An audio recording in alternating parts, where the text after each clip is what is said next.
يضلله فلا هادي له ونشهد أن لا إله إلا الله وحده لا شريك له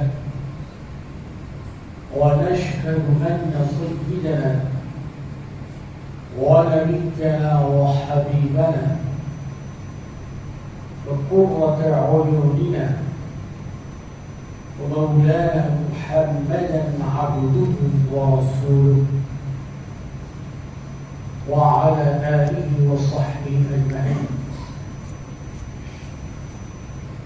قال الله سبحانه وتعالى في القرآن المبين: أعوذ بالله من الشيطان الرجيم، بسم الله الرحمن الرحيم. ما آتاكم الرسول فخذوه وما نهاكم عنه فانتهوا. وقال سبحانه وتعالى في شأن حبيبه المصطفى ورسوله المجتبى صلى الله عليه وسلم: إن الله وملائكته يصلون على النبي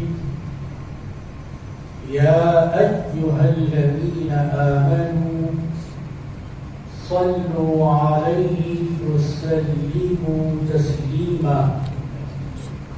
اللهم صل على سيدنا وشفيعنا ومولانا محمد طب القلوب ودوائها وعافية الأبدان وشفائها ونور الأبصار وضيائها.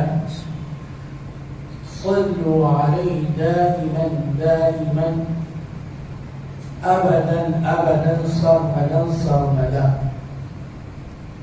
سبحان ربك رب العزة عما يصفون وسلام على المرسلين والحمد لله رب العالمين.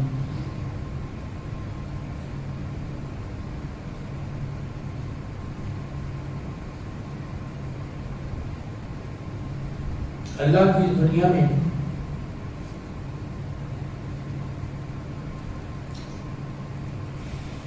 لینا اور دینا لگا ہوا ہے.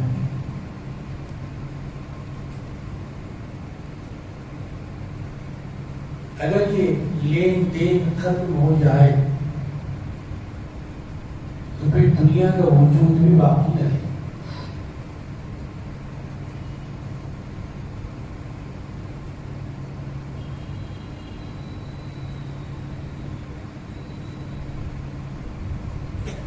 آسمان زمین کو اپنی حرارت اور گرمی دیتا ہے. زمین اس گرمی اور حرارت کو لیتی جسم میں.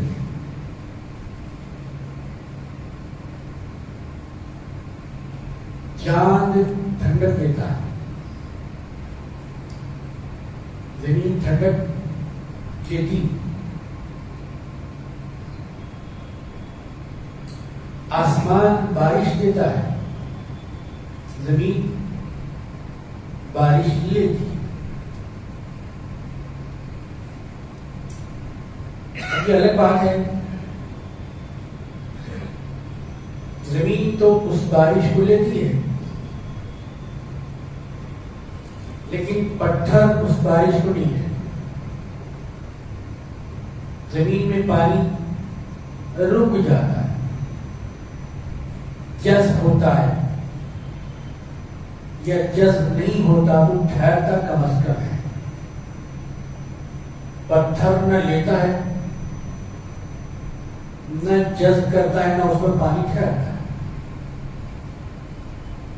ایسے ہی استاد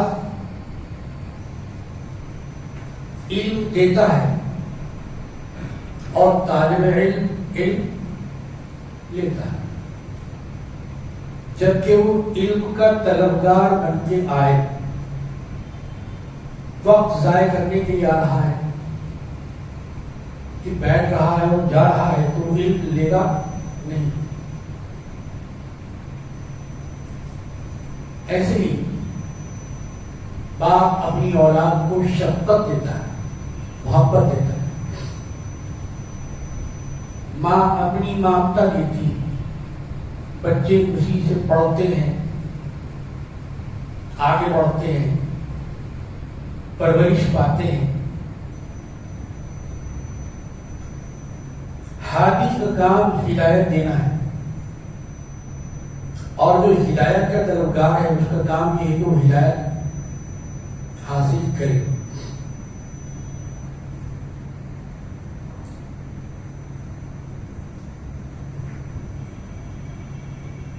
یہ جو لین دین ہے یہیں تک ختم نہیں۔ اللہ تعالی سے، اس دنیا کے مالک سے، اس کائنات کے پالنہار سے کوئی راست ڈائریکٹ لے نہیں سکتا، کیونکہ انسان کو اتنی صلاحیت نہیں ہے، نہ اتنی طاقت ہے، نہ اتنی قوت ہے، نہ اتنی اس کے اندر گنجائش۔ تو پاک پروردگار مالک الملک پالنہار اپنی نعمتوں کو دینے کے لیے ایک ہستی کو چنتا ہے، منتخب فرماتا ہے، الیکٹ نہیں کرتا، سلیکٹ کرتا ہے۔ الیکشن ایک الگ چیز ہے، سلیکشن ایک الگ چیز ہے۔ پیغمبر الیکشن سے نہیں بنتے، اللہ کے سلیکشن سے بنتے، اللہ کا انتخاب، اللہ کے چنے ہوئے۔ تو پروردگار عالم اپنے بندوں کو کچھ دینا چاہتا ہے،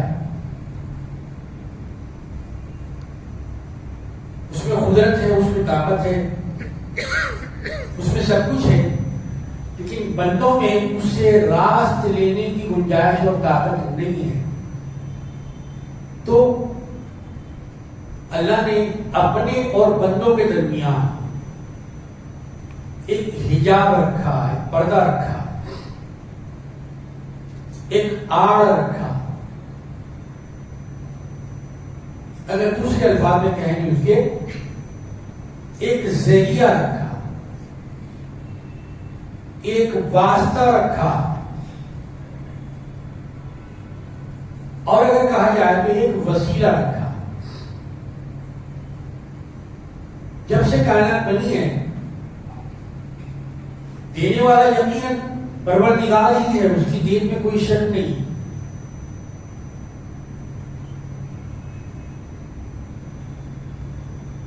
اس کی عطا میں کوئی شک نہیں، لیکن اس کے دینے کا ایک طریقہ ہے۔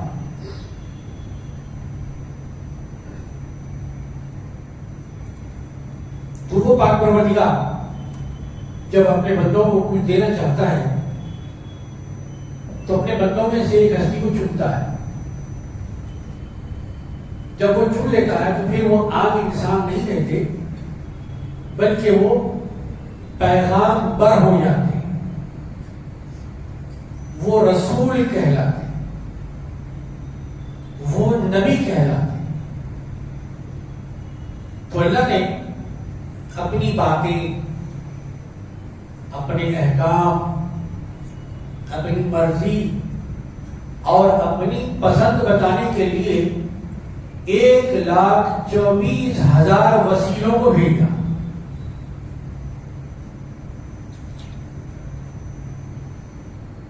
1,24,000 رسولوں کو بھیجا۔ کس کے بعد بھیجا؟ انسان کو بعد بھیجا، فرشتوں کو نہیں بھیجا، کہ فرشتے انسانی شکل میں نہیں ہوتے، وہ دونوں ہی ہیں۔ وہ آگے کیسے بتائیں گے کہ زندگی کیسے گزاری جائے۔ وہ آگے کیسے بتائیں گے کہ نکاح کیسے کیا جائے، وہ آگے کیسے بتائیں کہ تجارت کیسے کی جائے، وہ آگے کیسے بتائیں کہ گفتگو کیسے کی جائے، وہ آگے کیسے بتائیں کہ ایک بات دوسروں تک کیسے پہنچائی جائے۔ اس لیے اللہ نے فرشتوں کو رسول نہیں بنایا، انسان کو رسول بنایا۔ اگر فرشتوں کو اللہ تعالیٰ رسول بناتا تو انسان کا ان سے لینا بڑا مشکل تھا، بہت مشکل تھا۔ تو اللہ نے گویا ہماری مشکل کو آسان فرما دیا۔ ایک انسان دوسرے انسان سے مانوس ہوتا ہے، اجنبیت نہیں رہتی، اجنبیت ختم ہو جاتی۔ تو اللہ تعالیٰ نے اپنا پیغام دیا، راست انسان کو نہیں دیا بلکہ پیغمبر کو دیا۔ کہ میں پیغمبر کو دے رہا ہوں۔ ابتدائی دنیا تھی، کہا کہ میں آدم کو نبی بنا کے بھیج رہا ہوں، جو لینا ہے آدم سے لے لیں۔ پھر اس کے بعد اللہ تعالیٰ نے اس دینے کے سلسلے کو آگے بھی جاری رکھا۔ کہا کہ آدم علیہ السلام ایک وقفہ گزار کر تشریف لے گئے، تو کہا کہ پھر اب خدا کا پیغام دینے کے لیے حضرت نوح علیہ السلام تشریف لاتے ہیں۔ اب لینے کا ذریعہ حضرت نوح علیہ السلام ہے، ان کے بغیر آپ لے نہیں سکتے۔ تو خداوند تعالیٰ تو دے رہا ہے لیکن کسی ذریعے سے دے رہا ہے، اور اس بات کی وضاحت خود حضور پاک صاحب لولاک لما خلقت الافلاک صلی اللہ علیہ وسلم نے بڑی وضاحت کے ساتھ بیان کیا۔ اس میں کوئی شبہ نہیں، اس میں کوئی شک نہیں۔ انما انا قاسم واللہ یعطی،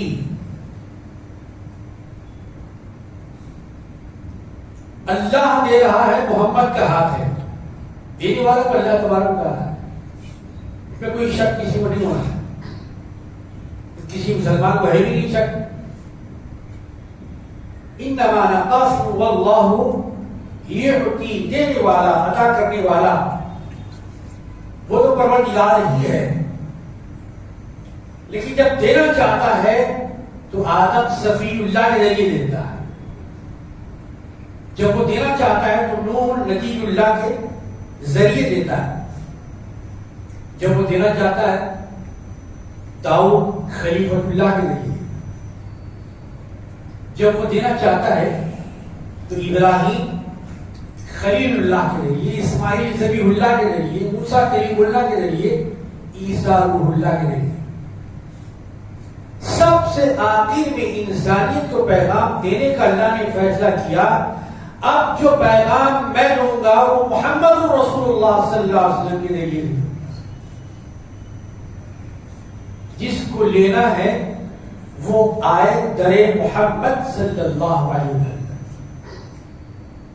آخری پیغام لینا ہے وہ محمد عربی صلی اللہ علیہ وسلم سے ملے۔ آخری کلمہ لینا ہے وہ محمد رسول اللہ صلی اللہ علیہ وسلم سے ملے۔ آخری کتاب لینا ہے تو وہ محمد رسول اللہ صلی اللہ علیہ وسلم سے ملے۔ آخری شریعت لینا ہے تو وہ محمد عربی صلی اللہ علیہ وسلم سے ملے۔ اسی اللہ نے آپ کو نبیوں کا خاتم بنا کے بھیجا کہ آپ کے بعد کوئی اب پیغمبر نہیں، کوئی نبوت نہیں، کوئی کلمہ نہیں، کوئی کتاب نہیں۔ اب اگر کوئی اس کے بعد دعویٰ کرے تو وہ ایسا ہی ہوگا کہ دنیا میں اس سے بڑا کوئی چھوٹا اور کذاب نہیں۔ تو حضور پاک علیہ السلام کو ارشاد فرما دیا کہ میں آخری نبی ہوں۔ نبی آخر تو کتاب بھی آخر، مگر حضور پاک علیہ السلام کے عہد مسعود، عہد مبارک ہی میں ایسا ہوا، ایک انسان پیدا، اس نے اپنی دانش میں یہ سمجھ لیا کہ جیسے ہر چیز میں 50-50 ہو سکتا ہے، نبوت بھی شاید 50-50 ہو سکتا ہے، ایسا سمجھ لیا۔ اس کا نام تاریخ میں آپ پڑھیں گے تو اس کا نام ہو جائے گا مسیلمہ۔ اس نے حضور پاک علیہ السلام کی موجودگی میں نبوت کا دعویٰ کیا۔ ظاہر جب آدمی جھوٹا ہے اس کی بات بھی جھوٹی سچی نہیں ہو سکتی۔ وہ آدمی کذاب تھا، جھوٹا تھا، اس کی بات کا اعتبار نہیں تھا، بے سند تھی اس کی بات، بے وزن تھی، بے بنیاد تھی۔ لہذا صحابہ کرام رضوان اللہ تعالی اجمعین نے اسے رد کر دیا، ریجیکٹ کر دیا کہ نبی آخر الزمان تشریف لا چکے، قرآن مجید بھی آ چکی، کلمہ شہادت بھی آ چکا، عبادت کا نظام بھی آ چکا، یہ سب آنے کے بعد اب کون آیا ہے؟ تو کہا یہ جو پیغمبری کا دعویٰ کر رہا ہے یہ سچا نہیں ہے بلکہ یہ جھوٹا ہے۔ اسی لیے اس آدمی کے نام کے ساتھ کذاب جڑ گیا، اس لیے صرف مسلمہ نہیں کہتے، کیا کہتے ہیں؟ مسلمہ کذاب۔ تو مسلمان نہ مسلمہ کذاب کو مانتے ہیں نہ مسلمہ پنجاب کو مانتے ہیں، دونوں میں سے کسی کو نہیں مانتے۔ پروردگار عالم نے اپنی طرف سے جو رسالت اور نبوت عطا فرمائی اس کی انتہا، اس کی آخری کڑی حضور پاک علیہ السلام۔ آپ فرما رہے ہیں انما انا قاسم واللہ یعطی، اے لوگوں تم کو جو کچھ مل رہا ہے مجھ سے مل رہا ہے، دینے والا لا الہ الا اللہ ہے، تقسیم کرنے والے محمد رسول اللہ صلی اللہ علیہ وسلم۔ اگر کسی مسلمان بچے سے پوچھا جائے تمہیں دین کس سے ملا، جائے اس کے والدین نے اس کو تربیت دی ہے، وہ تربیت بولی کہ مجھ کو جو کچھ ملا ہے وہ ہمارے پیغمبر سے ملا ہے، رسول اللہ سے ملا ہے، چاہے کتاب اللہ ہو، دین اللہ ہو، شریعت اللہ ہو، احکام اللہ ہو، ساری کی ساری چیزیں اللہ تبارک و تعالیٰ نے پیغمبر کے ذریعے سے عطا فرمائے۔ مطلب کیا ہوا کہ آپ کو وہ باقی ساری چیزیں ماننے سے پہلے جو چیز دینے والا اس کا آپ ماننا ہے۔ اگر آپ دینے والے کو صحیح اور سچا تسلیم کریں گے تو ظاہر ہے اس کی بات کو بھی، اس کے احکام کو آپ تسلیم کریں گے۔ اگر دینے والے کو ہی آپ سچا نہیں سمجھتے تو اس کی بات کو کہاں آپ تسلیم کریں گے؟ مطلب یہ ہوا کہ محمد رسول اللہ کی ذات کو بھی ماننا ہے، محمد رسول اللہ کی بات کو بھی ماننا ہے۔ جب آپ ذات کو تسلیم کریں گے تو ظاہر ہے بات کو بھی تسلیم کریں گے۔ کسی کی ذات کو ہی آپ تسلیم نہیں کریں گے تو پھر اس کی بات کو کہاں تسلیم کریں گے آپ؟ تو اللہ نے پہلے ذات محمد رسول اللہ کو منوایا اور اس کے بعد بات محمد رسول اللہ کو منوایا۔ ذات نظر انداز نہیں کی جا سکتی۔ اگر خدا مند عالم کو دنیا میں اپنے صرف قانون بھیجنا ہوتا تو صرف زبور آ جاتی، پیغمبر نہیں آتی، انجیل نازل ہو جاتی، پیغمبر نہیں آتی، توریت نازل ہو جاتی، پیغمبر نہیں آتے، صحیفے آ جاتے، صحیفے لانے والے نہیں آتے۔ خداوند عالم کو اگر انسانیت کی بھلائی مقصود ہوتی تو مکے میں صرف قرآن آ جاتا، صاحب قرآن نہیں آتے. لیکن خداوند عالم نے یہ بتایا کہ کتاب کے ساتھ ساتھ صاحب کتاب بھی ہونا ضروری ہے. صاحب کتاب کے بغیر کتاب سمجھ میں نہیں آتی. نگاہ عشق و مستی میں وہی اول وہی آتے، وہی قرآن، وہی فرقان، وہی یاسی، وہی تا. جب تک معلم پڑھائے گا نہیں، طالب علم کو پڑھانا نہیں آئے گا. معلم واسطہ ہے، ذریعہ ہے علم اور کتاب کے درمیان، طالب علم کے درمیان. استاد کے بغیر جب طالب علم پڑھ نہیں سکتا تو پیغمبر کی ہدایت کے بغیر اللہ کی ہدایت کیسے ہوگی؟ یہی بات اللہ تبارک و تعالیٰ نے آج سے 1400 سال پہلے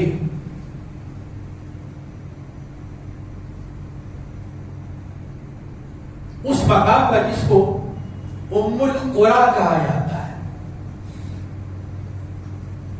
تمام شہروں کی وادیوں کی ماں، اصل جسے قرآن کو ام الکتاب کہا جاتا ہے، تمام کتابوں کی ماں. تمام کتابوں کی ماں کا مطلب تمام کتابوں کی اصل. جیسے حضور پاک علیہ الصلوۃ والسلام کی جو حرم محترمہ کو کیا یاد ہے؟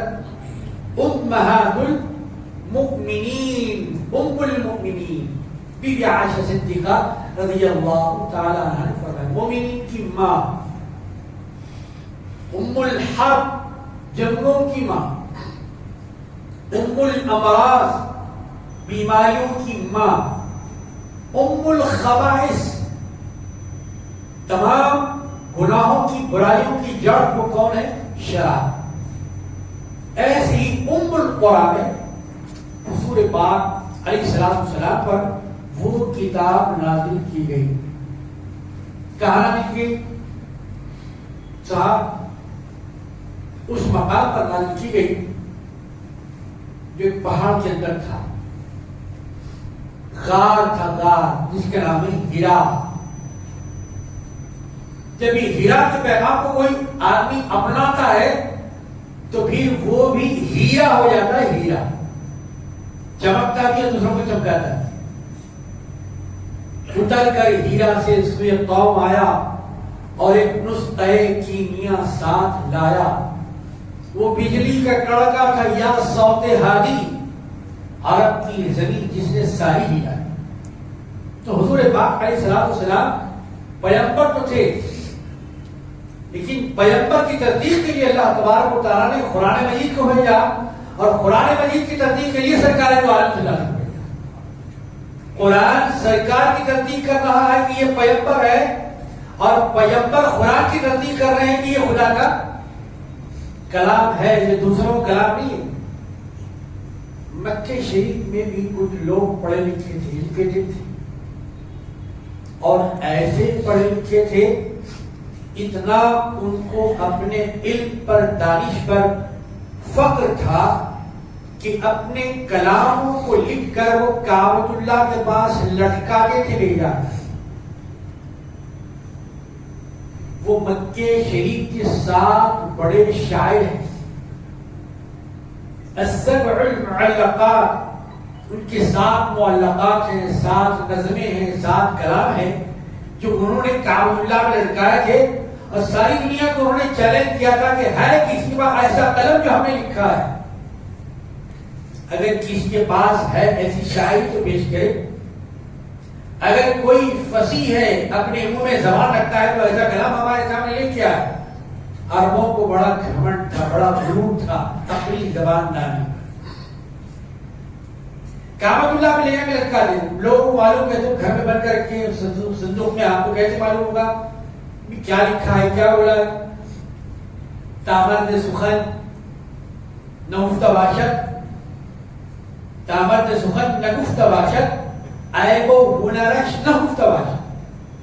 حضرت سعدی شیرازی رحمۃ اللہ علیہ ارشاد فرمایا کہ جب تک آدمی بات چیت نہیں کرے گا، زبان نہیں ہلائے گا، لب نہیں ہلائے گا، تو اس کا عیب کیا ہے اور ہنر کیا ہے وہ کیسے معلوم ہوگا؟ تو حضور پاک علیہ السلام کے پاس اللہ تبارک و تعالیٰ نے اس کتاب کو بھیجا. کتاب بھی پاک، جس رسول پر کتاب نازل کی گئی وہ رسول بھی پاک. اور جو آدمی اس کتاب کو لے کر پڑھ لیتا ہے وہ بھی ہو جاتا ہے پاک. جب پاک کتاب پڑھنے والا پاک ہو جاتا ہے تو جس رسول کے گھر میں وہ کتاب نازل ہوئی وہ گھر والے، اسی لیے کہتے ہیں اہل بیت اطہار، اہل بیت پاک. تو اللہ تبارک و تعالیٰ نے یہ کتاب عطا فرمائی اور کہا کہ محمد الرسول اللہ کا بولنا گویا لا الہ الا اللہ کا بولنا ہے. محمد الرسول اللہ کا اقرار کرنا گویا لا الہ الا اللہ کا اقرار کرنا ہے، اور محمد الرسول اللہ کا انکار کرنا گویا لا الہ الا اللہ کا انکار کرنا ہے. پروردگار عالم نے بڑا اونچا، بڑا اعلیٰ کلام جناب علی کلمے کے ذریعے حضور پاک علیہ السلام کے ذریعے بھیجا. دیکھیے عربی کے 28 الفابیٹس ہیں، حروف تحتی یا حروف ہجا. اور 28 حروف میں کچھ حروف پر نقطے ہیں، کچھ حروف پر نقطے نہیں ہیں. جی کچھ حروف پر نقطے ہیں، کچھ حروف پر نقطے. الف پر کتنے نقطے ہیں؟ اگر کسی بچے سے پوچھا جائے تو کہے گا کہ الف پہ کوئی نقطہ نہیں ہے. کے اندر کتنے نقطے ہیں؟ تو کوئی نقطہ نہیں ہے. دال کے اوپر کتنے نقطے ہیں؟ جناب ایک نقطہ نہیں ہے. سین کے اوپر کتنے نقطے ہیں؟ اس کو کوئی چلیے سب پہ نہیں ہے، کم از کم سواد جسے کہتے ہیں اس پر تو کوئی نقطہ ہوگا، اس پر نقطہ نہیں. تو میں عرض کرنے کا مطلب یہ ہے کہ کچھ حروف اللہ تبارک و تعالیٰ نے نقطے والے بنائے، کچھ حروف بغیر نقطے والے بنائے. اور جب کوئی چیز کہتے ہیں انگلی اٹھا کے تو صاحب نقطہ چینی کر رہے ہیں یا نقطہ چینی کر رہے ہیں، دونوں میں بھی کہیے آپ، یا قاف کہیے یا کاف کہیے، اسے کہتے ہیں شین اور قاف اچھا ہونا چاہیے گفتگو کرتے ہیں، تاکہ پتا چل جائے کاف کا مخرج الگ ہے، قاف کا مخرج الگ ہے. تو پروردگار عالم نے کچھ حروف کو نقطے والا بنایا، کچھ حروف کو بغیر نقطے والا بنایا. جب لا الہ الا اللہ، اس کے لام کے اوپر کتنے نقطے ہیں یا نیچے کتنے نقطے ہیں؟ 1400 سال سے کوئی نہیں بتا سکے گا آگے کی نہیں بات. جو صحیح اور سالم ہوگا، جو پڑھا لکھا ہوگا، جو دانشمند ہوگا، جس کو علم سے تھوڑا سا بھی واسطہ ہوگا، وہ یہ کہے گا کہ بھائی لا الہ الا اللہ میں کوئی حرف نقطے والا نہیں ہے. مطلب اللہ کی ذات پہ کوئی نقطہ کی نعوذ باللہ نہیں کر سکتا.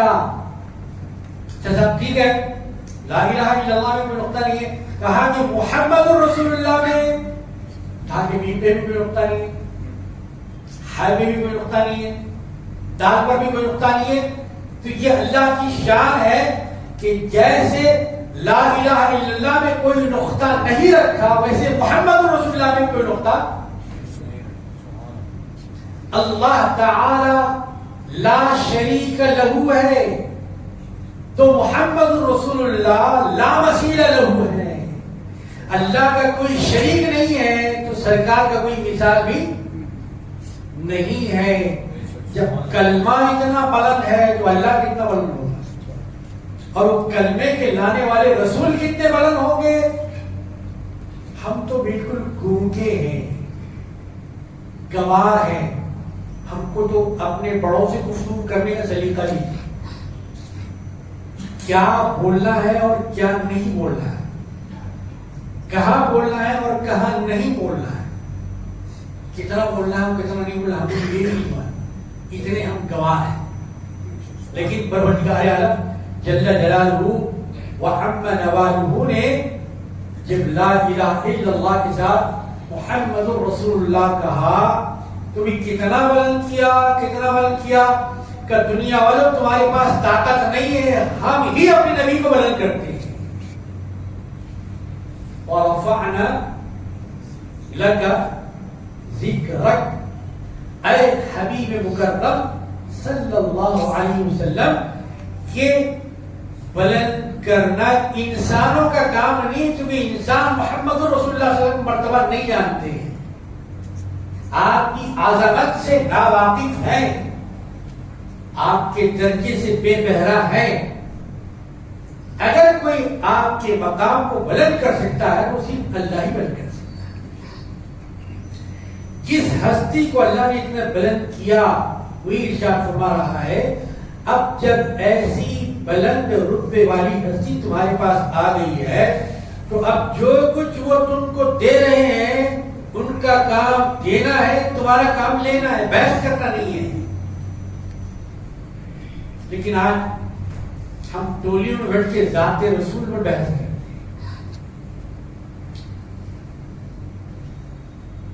جبکہ آداب نظافت اور آداب طہارت سے ہم ناواقف ہیں اور چلے رسول کی ذات پر بحث کرنے کے لیے. جی آداب طہارت سے ہم ناواقف ہیں. کتنے ایسے لوگ ہیں جو واش روم میں جاتے ہیں، وہ گفتگو کرتے، فون کرتے ہیں، گٹکا کھاتے ہیں.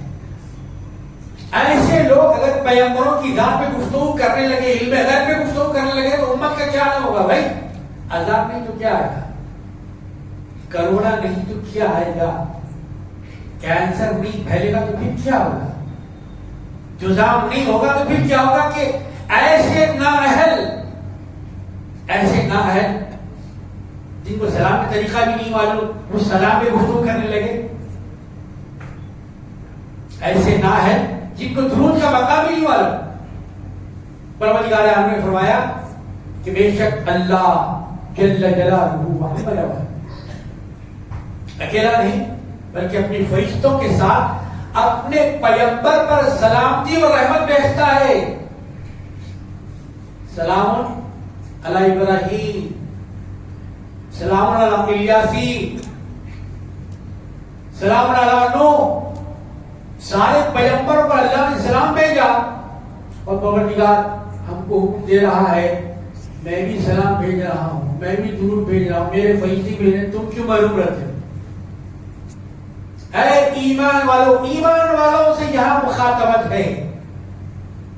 یہ بڑی خاص بات اللہ تبارک و تعالیٰ نے اس آیت مبارکہ کے اندر رکھی ہے.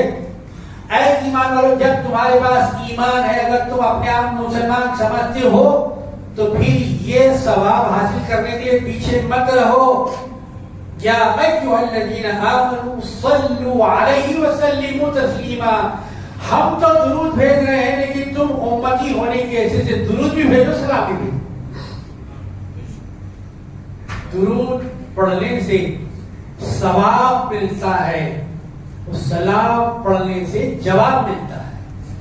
سلام کا جواب ہے آپ کسی کو کریں سلام، سلام کرنا بھی اچھی بات ہے اور جواب دینا اس سے اچھی بات. تو یہ طریقہ کس نے سکھایا؟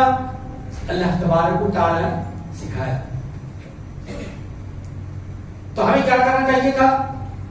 درود تو ہمیں پڑھنا چاہیے کہ پروردگار میں درود پڑھ رہا ہوں، امتی فلاں ابن فلاں درود پڑھ رہا ہے، جس کا اس خاندان سے تعلق ہے، اس کاروبار سے تعلق ہے. لیکن درود شریف میں ایسا نہیں ہو رہا ہے. درود شریف کوئی پڑھ ہی نہیں سکا آج تک. درود شریف آج تک کوئی پڑھ ہی نہیں سکا. کیوں؟ کیوں سرکار کا مقام ہی نہیں بنا. سوائے پروردگار عالم کے اللہ تبارک و تعالیٰ کے کسی اور کو نہیں معلوم کہ حضور پاک علیہ السلام کا مقام کیا ہے. جب مقام معلوم نہیں ہے تو پھر آپ تحفہ کیسے دے سکتے ہیں کہ سرکار کو کیسا تحفہ چاہیے، اس میں کتنی صفائیت ہونی چاہیے، کتنی پاکی ہونی چاہیے، کتنا اہتمام ہونا چاہیے. تو اب بندہ مومن کیا کرتا ہے؟ پروردگار میں تو پیغمبر کے مقام سے ناآشنا، میں تو بالکل جاہل ہوں، میں تو بالکل گوار ہوں. اللہ آپ نے حکم دیا ہے، اب میری گزارش ہے کہ جیسے نبی کی شان ہے ویسے ہی درود آپ نازل فرمائیں. جیسے نبی کی شان ہے ویسے ہی درود آپ نازل فرما دیجئے. ہم کیا کہتے ہیں؟ اللہم صلی علی محمد، اے پروردگار درود نازل فرما. کس پر؟ حضور پاک علیہ الصلوۃ والسلام پر درود. ہم نے کہا کہ جب ہم نے تو اللہ کے حوالے کر دیا، ہم تو ناقص ہیں. ناقص کامل پر درود کیسے پڑھ سکتا ہے؟ ناقص کامل پر درود کیسے پڑھ سکتا ہے؟ مگر کامل جب کوئی کلام کرے گا تو وہ کلام بھی کامل ہوگا. اس لیے کوئی ناقص اگر کامل بننا چاہتا ہے تو کامل کا کلام لے لے. ما آتاکم الرسول فخذوہ، جو رسول تمہیں دے اسے لے لو. سرکار نے کیا دیا؟ کلام پاک دیا، تو لینا حلال تھا. سرکار نے کیا دیا؟ شریعت اللہ دیا، لے لینا ہمارا کام ہے. سرکار نے کیا دیا؟ کلمت اللہ دیا، لے لینا ہمارا کام ہے. سرکار نے اپنی آل دیا، لے لینا ہمارا کام ہے. ما آتاکم الرسول فخذوہ. اب یہاں دینا جب مکمل ہے تو لینا آدھا نہیں ہوگا، لینا بھی پورا ہوگا. مطلب یہ کہ یہاں اللہ رسول کے پاس 50-50 چلنے والا نہیں ہے، پورا 100% دینا پڑے. چہرہ بھی محمدی ہو، بال بھی محمدی ہو، چال بھی محمدی ہو، ڈھال بھی محمدی ہو، خال بھی محمدی ہو، صوم بھی محمدی ہو، نوم بھی محمدی ہو، جلوس بھی محمدی ہو، خلوص بھی محمدی ہو، فلوس بھی محمدی ہو، سونا بھی محمدی ہو، اٹھنا بھی محمدی، نماز بھی محمدی ہو، روزہ بھی محمدی ہو، تلاوت بھی محمدی ہو، ملاقات بھی محمدی ہو. کہیں بھی ایسا نہیں ہونا چاہیے کہ حضور پاک علیہ السلام سے پیغمبر سے رشتہ ٹوٹا ہوا ہے. اسی لیے کہا گیا پروردگار عالم کی طرف سے نمائندگی کرتے ہوئے کہ بندے تو میرا بننا چاہتا ہے، میری محبت کا دعویٰ کرتا ہے، میری محبت کا نمبر رکھتا ہے، تو مجھے چاہتا ہے، ٹھیک ہے تیری بات صحیح ہے، لیکن مجھے چاہنے سے پہلے میری ایک شرط ہے. پروردگار وہ کیا ہے؟ کہا کہ مجھ کو چاہنے سے پہلے میرے پیغمبر سے محبت کر، ان کی ذات سے محبت کر، ان کے قال سے محبت کر، ان کے حال سے محبت کر، ان کے کردار سے محبت کر، ان کی سنت سے محبت کر. جب تو ان سے محبت کرنے لگے گا اب تجھے مجھے چاہنے کی ضرورت نہیں، پیغمبر کے صدقے میں خود تجھے چاہنے لگوں گا. قل ان کنتم تحبون اللہ فاتبعونی یحببکم اللہ. یہ ہے دیکھیے حضور پاک علیہ السلام کے ہو جانے کا فائدہ کہ جو مدینے کا ہو گیا وہ مکے کا بھی ہو گیا، جو مدینے کا نہیں ہوا وہ مکے کا بھی نہیں ہوا، جو محمد الرسول اللہ کا نہیں ہوا وہ لا الہ الا اللہ کا بھی نہیں ہوا. میرے عزیزوں اور دوستو بزرگوں، تو یہ جو مہینہ چل رہا ہے یہ محمد عربی صلی اللہ علیہ وسلم کے ہونے کا مہینہ ہے. محرم الحرام کو یقیناً ایک مہینہ ہے، حرمت والا مہینہ، عزت والا مہینہ ہے، لیکن ہم نے اس کو ایک گلاس کے اندر اور ایک روڈ کے اندر محدود کر دیا کہ وہ بڑا آگے روڈ بنا ہے. حلال ہے، بالکل کھا سکتے ہیں. اس سے نہ آپ کا فتویٰ جائے گا نہ آپ کا تقویٰ جائے گا. لیکن جب آپ محرم میں روڈ کھا رہے ہیں تو کیا ہمیں امام حسین کی روڈ بھی یاد ہے؟ اصل بات تو یہ ہے ہم امام حسین کی روڈ پہ جا رہے ہیں. کس راستے میں امام حسین رضی اللہ عنہ تشریف لے گئے تھے؟ کس راستے پہ عباس علمبردار چلے تھے؟ کس راستے پہ اون محمد چلے تھے؟ کس راستے پر امام زین العابدین رضی اللہ عنہ چلے تھے؟ کس راستے پہ علی اصغر چلے تھے؟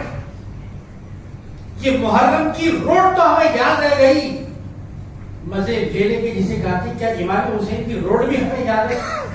کیا امام حسین کا راستہ بھی ہمیں یاد ہے؟ کیا علی اکبر کا راستہ ہمیں یاد ہے؟ کیا علی اصغر کا راستہ بھی ہمیں یاد ہے؟ کیا ہماری تجارت وہی ہے؟ کیا ہماری گفتگو وہی ہے؟ کیا ہمارا لینا اور دینا وہی ہے جو امام حسین رضی اللہ عنہ کو لینا اور دینا تھا؟ تو یہ جو مہینہ ہے حسین منی و انا من حسین، یعنی جو حسین کا اسوہ ہے وہی اسوہ میرا ہے. سرکار یہ فرما رہے ہیں جو حسین کی سیرت ہے وہ سیرت محمدی ہے. تو سیرت حسینی سیرت محمدی کا عکس ہے، اس کا جمال ہے. تو ہم نے کتنا امام حسین رضی اللہ تعالی عنہ کی سیرت سے فائدہ اٹھایا، ان کی صورت سے فائدہ اٹھایا، ان کے کردار سے فائدہ اٹھایا، ان کی قربانی سے فائدہ اٹھایا، ان کے فی سبیل اللہ جہاد سے فائدہ اٹھایا، ان کے پیغام سے کتنا فائدہ ہم نے اٹھایا. دراصل بات تو یہ ہے خزان محترم شہداء کربلا کتنے تھے؟ 72 تھے. اور جب گننے والوں نے گنا، جب امام حسین رضی اللہ تعالیٰ اپنے گھوڑے سے نیچے زمین پر تشریف لائے تو آپ کے جسم مبارک پر بھی 72 زخم تھے. 72 زخم، 72 نشان تھے. ایسی بڑی قربانی نواسہ رسول سیدنا امام حسین شہید کربلا شاہزادہ گلگو قبا رضوان اللہ تعالیٰ مجمعین عطا فرمائی. آگے والا مہینہ کیا ہے اگر اس پر غور کریں، جسے ہم اب تک منحوس سمجھتے آ رہے ہیں، بلاؤں کا مہینہ سمجھتے آ رہے ہیں. محرم سے نکلے، جس نے محرم میں قربانی دی یقیناً وہ کامیاب ہوگا. تو کامیابی کا مہینہ کیا ہے؟ وہ سفر المظفر ہے. بھائی کامیابیوں کا مہینہ ہے، لیکن ہم نے کیا بنا دیا؟ منحوس مہینہ بنا. جب یہ 2 مہینوں سے کوئی کامیاب ہو جاتا ہے تو پھر اسے ربیع الاول کی بہار نصیب ہو جاتی ہے، سرکار کا مہینہ نصیب ہوتا ہے. یا نبی سلام علیہ کا نصیب ہوتا ہے، یا رسول سلام علیہ کا نصیب ہوتا ہے، الصلاۃ والسلام علیہ کا یا رسول اللہ نصیب ہوتا ہے. یہ محرم گویا تیاری ہے ربیع الاول کی، اور ربیع الاول تیاری ہے اپنی ساری زندگی کی کہ ایک مومن کی زندگی میں اسوہ حسینی ہونی چاہیے. وہ اسوہ حسینی اسوہ محمدی صلی اللہ علیہ وسلم کا پرتو ہے. تو اب جو سرکار دے رہے ہیں اس سے لے لینا ہمارا کام ہے، اور جس سرکار روک دے اس سے رک جانا ہمارا کام ہے. یہی مومن ہے، یہی مسلم ہے، یہی عاشق ہے، اور یہی فداکار ہے، یہی جانثار ہے، یہی اپنی زندگی میں قرار رکھنے والا ہے. یہ ہے تو اصل ہے، یہ ہے تو بنیاد ہے. اور اگر بنیاد ہے تو پھر عمارت کا تصور ہے، اور اگر بنیاد نہیں تو پھر عمارت بھی نہیں ہو سکتی. لہذا محرم تیاری کرنا ہے سفر المظفر، سفر المظفر میں تیاری کرنا ہے ربیع الاول کی، اور ربیع الاول میں تیاری کرنا ہے کہ سرکار دو عالم علیہ السلام نے کتنے قریب ہو جائے. جتنا ہم سرکار کی سنت سے قریب ہوں گے اتنا ہی حضور سے قریب ہوں گے. پروردگار عالم ہم کو حضور پاک علیہ السلام کے قریب ہونے کے طریقوں سے آگاہ فرما. سچا عاشق رسول، سچا عاشق اہل بیت بنا دے. وآخر دعوانا الحمدللہ